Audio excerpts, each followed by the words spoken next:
নমস্কার সকলকে। অনেক দিন পর, প্রায় 1 মাস পর আমি মোহনা এসেছি মিঠার নতুন একটা ভিডিও নিয়ে। আগামীকাল মহালয়ার দিনে একটাই অর্ডার আছে, কয়েকটা কাপ কেকের, সেগুলো আজকে করব। আগামীকাল 21শে সেপ্টেম্বর আমার বাবারও জন্মদিন, বাবার জন্য একটা কেক করব। বাবা চকলেট কেক খেতে ভালোবাসে, এটাই করব। অনেকদিন পর আবার ভিডিও করছি, তাই আজকে ভাবলাম অল্প কাজ আছে, এইগুলো আজকে রেকর্ড করি। কিন্তু মহালয়া হলে কি হবে, আকাশের যে অবস্থা পুরো মেঘলা হয়ে আছে, বৃষ্টি তেমন হয়নি এখানে। পুজো যে ভাবটা থাকে আকাশে, রোদ ওঠে, আকাশে ছেঁড়া ছেঁড়া মেঘ থাকে, কিছুই বোঝা যাচ্ছে না এবছরে পুজো। আসলে এত আগে পুজো আর এবছরে এত বৃষ্টি হচ্ছে যে সেই পুজোর যে মেজাজটা তৈরি হয় সেটাই এখন এবছরে হয়নি। তাই কালকে মহালয়া সেটাও মনে হচ্ছে না। দেখি রাত্রির বেলা কিরকম কি লাগে। রাত্রিরেও যে মহালয়া ছোটবেলার মতন শুনতে পাই তা না, সকালবেলা ঘুমোতে ঘুমোতেই 4টে হয়ে যায়, তখনই পাড়ায় মাইকে মহালয়া বাজে। আলাদা করে ঘুম থেকে উঠে মহালয়া শোনা হয় না।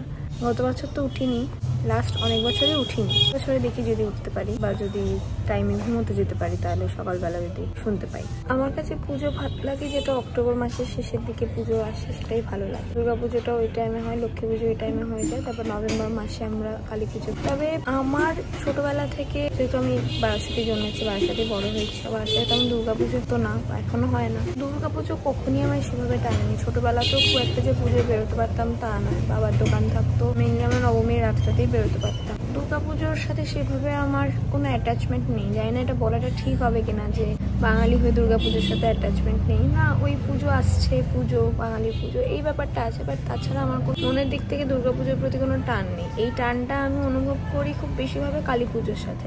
কালী পুজো, ভূত চতুর্দশী, এটা আমি অনেক বেশি ভালোভাবে পালন করতে পারি। আমার নিজেরও বেশি ভালো লাগে এটা পালন করতে, কারণ এখানে লোকজন বেশি থাকে বা পুজো হচ্ছে বা পুজোর যে একটা প্রিপারেশন টাইম থাকে সেটা ফিল করতে পারি, যেহেতু বাবার সাথে বেশি করে কালী পুজো হয়, সেই কারণেই হয়তো। তবে জানি না এটা সবার সাথে অ্যাপ্লিকেবল কিনা, যে সব জায়গায় যে বড় করে দুর্গা পুজো হয় তা তো না। মেনলি কলকাতাতেই হয়, জেলায় এত হয় না।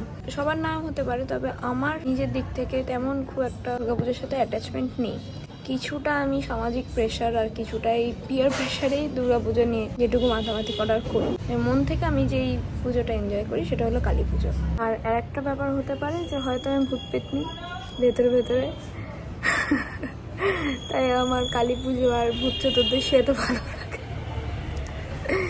যাই হোক, কালকের কাজগুলো তৈরি করব, শুরু করব, এটা আমি যতটা সম্ভব শেয়ার করবো সবার সাথে।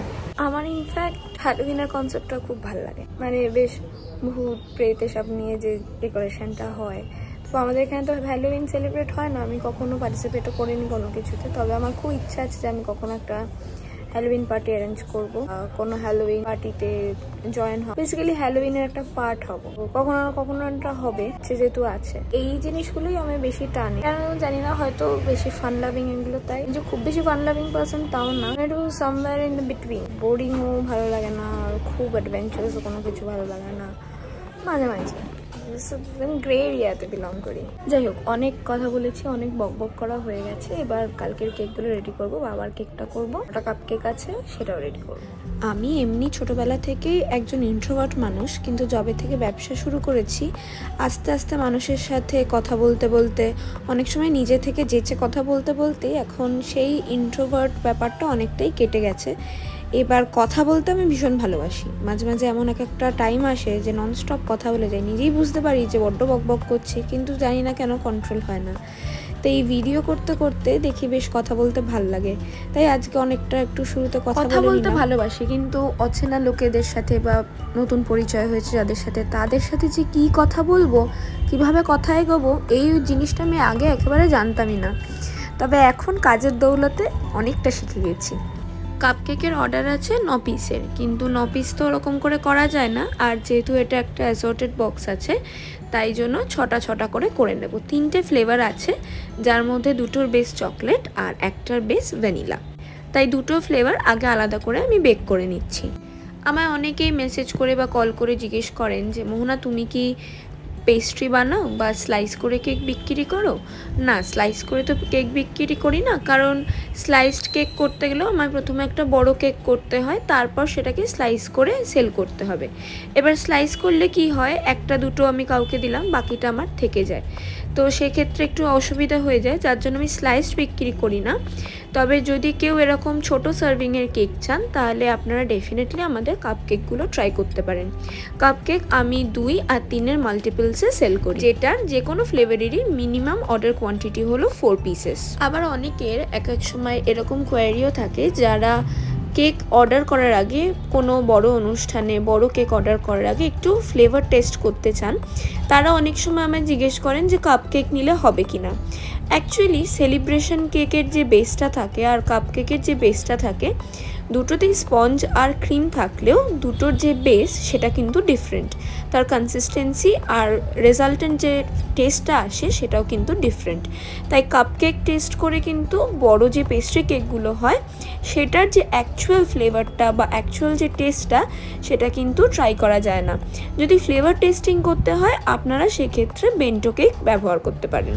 আমার প্রফেশনাল জায়গায় আমি কখনোই পার্সোনাল কিছু শেয়ার করতে পছন্দ করি না। তবে কালকে বাবার জন্মদিন, সেটা শেয়ার করছি কারণ আমার ব্যবসায় বাবার একটা বড় ভূমিকা আছে।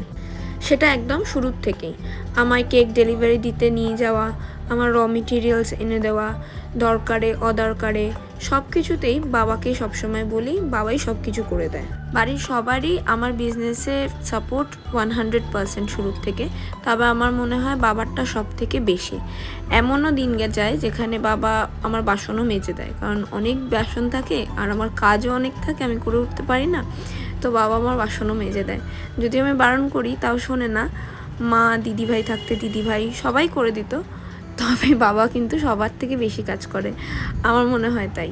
কেকটা কমপ্লিট হয়ে গেছে, সিম্পলের ওপরেই রেখেছিলাম, ফ্রিজে সেট করতে দিয়েছিলাম যে রাত্রিরে বাবা বাড়ি এলে তারপরে কাটবো।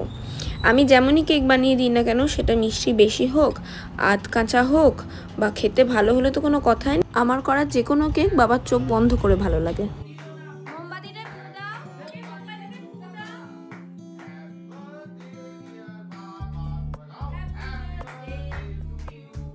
সকালে মহালয়া, আর মহালয়ার সাথেই পিতৃপক্ষের অবসান হয়, দেবীপক্ষের সূচনা হলো। আমাদের দুর্গাপুজোর শুরু মোটামুটি আজ থেকেই।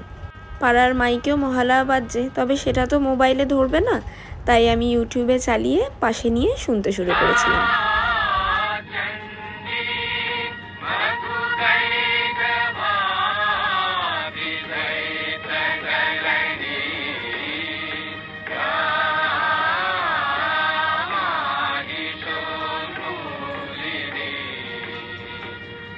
আশা করব পুজো যেন সবার ভালো কাটে। যে কেকগুলো করলাম পরের দিন সকালবেলা সেই বাবার সাথেই ওগুলো ডেলিভার করতে বেরিয়ে গেছি। ভিডিওটা আজকে অনেকটা লম্বা হয়ে গেছে, কেমন লাগলো সবাই জানাবেন। লাইক শেয়ার সাবস্ক্রাইব করে অবশ্যই পাশে থাকবেন। কেমন লাগলো জানাবেন। সবাই ভালো থাকবেন। Thank you.